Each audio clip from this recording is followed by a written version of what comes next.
Good evening friends. As per KP Murari, अगर जातक आपके पास आकर कहता है कि प्रेम संबंधों में मुझे सफलता मिलेगी कि नहीं,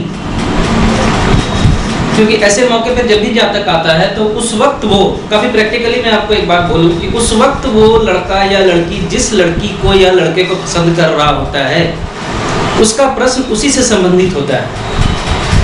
तो मेरा प्रेम सफल होगा या नहीं, इसका उत्तर देने के लिए आपको पंचम भाव के कस्पल सबलॉर्ड को देखना होगा। पंचम भाव का कस्पल सबलॉर्ड अगर 7th को सिग्निफाई कर रहा है और 11th को सिग्निफाई कर रहा है तो जातक को प्रेम में सफलता मिलेगी। पंचम भाव का कस्पल सबलॉर्ड, अब प्रश्न ये भी होता है कि मेरा इससे विवाह होगा या नहीं।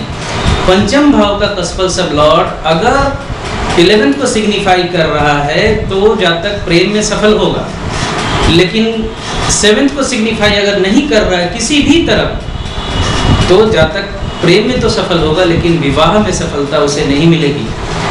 अगर प्रश्न मुरारी के समय नियम लगभग वही है दोस्तों, आप मुहूर्त मुरारी को देख सकते हैं। एज पर कृष्ण मूर्ति पद्धति आप जातक से 1 से लेकर 249 के बीच में कोई भी नंबर मांग सकते हैं, उस हिसाब से आप चार्ट कास्ट कर लीजिए। देखिए पंचम का कस्पल सबलॉर्ड अगर 6-12 को सिग्निफाई कर रहा है तो सफलता नहीं मिलेगी। अगर 12 को सिग्निफाई कर रहा है तो जातक खुद ही ये विचार त्याग देगा। अष्टम को अगर सिग्निफाई कर रहा है तो बहुत डिले शो करता है। 11th अगर किसी भी तरह से नहीं आता है पंचम का कस्पल सबलॉर्ड, मेरा कहने का मतलब है किसी भी तरीके से अगर 11th को सिग्निफाई नहीं करता है या एकादशेष से कोई भी संपर्क अगर नहीं बनाता है तो जातक अपने प्रेम संबंधों में सफलता नहीं प्राप्त करेगा। अगर अष्टम से कनेक्शन बनाता है 11th को भी संपर्क करते हुए तो डिले होगा। अगर सैटर्न से संपर्क बनता है, पंचम भाव का कस्पल सबलॉर्ड अगर खुद शनि है या पंचम भाव का कस्पल सबलॉर्ड शनि से संबंध बनाता है तो भी प्रेम संबंधों में सफलता धीरे धीरे मिलेगी। हाँ, 11 से सिग्निफिकेशन जरूर होना चाहिए। 11 से सिग्निफिकेशन होते हुए भी 11 को सिग्निफाई करते हुए शनि से संपर्क बनाता है तो प्रेम संबंधों में सफलता मिलने में देरी होगी। अगर राहु से संपर्क बनाता है तो इन प्रेम संबंधों में जातक को झंझटों का सामना करना पड़ेगा। और पंचम का कस्पल सबलॉर्ड खुद अगर राहु बन जाता है तो भी अनैतिक संबंध बनने की संभावनाएं बनती हैं।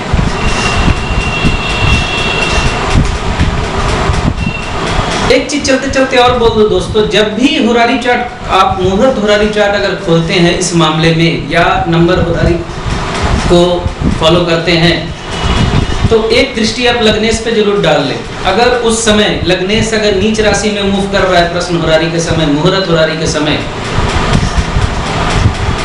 तो जातक के अंदर उस चीज को प्राप्त करने के लिए वो शक्ति जातक के अंदर उस वक्त उसको नहीं मिलेगी।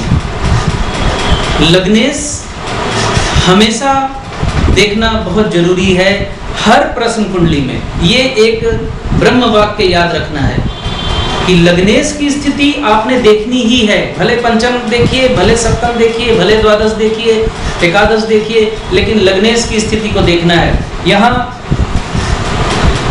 रेट्रो पे जरा दृष्टि डालते चले। पंचम भाव का कस्पल सबलॉर्ड अगर खुद रेट्रो है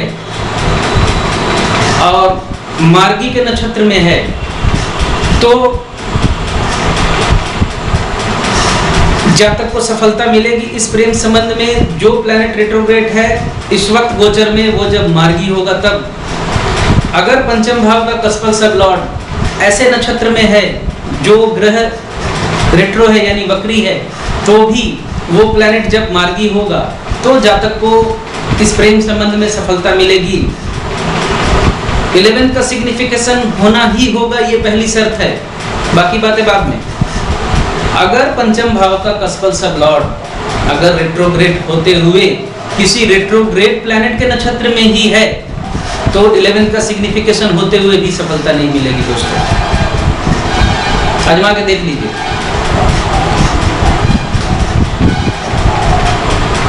11 के कस्पल सब लॉर्ड को भी यहाँ जज कर लीजिए इसी सेम पद्धति में। 11 का कस्पल सब लॉर्ड अगर रेट्रो है, या देख लीजिए एकादशेष अगर रेट्रो है, तो सफलताओं में संदेह हो जाता है, सफलता मिलने में संदेह उत्पन्न हो जाता है।